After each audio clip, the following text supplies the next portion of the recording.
کاک بەشدار سڵاوت لێبێ سڵاو بەخێر بێن. دوازانیاریەکان لەسەر کەیسی بێریڤان ئەیوب چین؟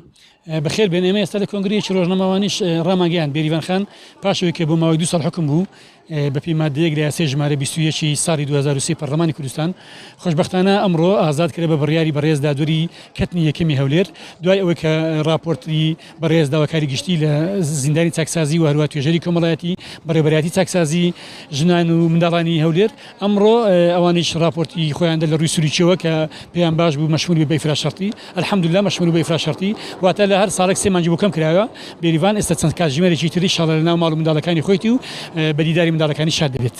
هۆکار چ بوو پێش جەژن کە بڕیار درا ئازاد بکرێ بەڵام ناوبرا و ئازاد نەکرا و کەیسەکەی هێڵدرایەوە؟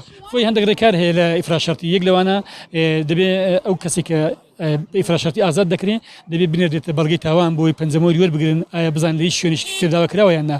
بەنسبەت بێریڤان ئەیوب لەبەر ئەوەی ناسنامەکەی ون ببوو دوای ئەوەی ناسنامەکەمان لە ئاسایش دۆزیەوە تاخیر دۆزیمانەوە ئەو کۆتایی دەوام بوو دوای بە عوتڵە هۆکارەکە ناسنامە بوو لەبەر هەندێک دواخرا.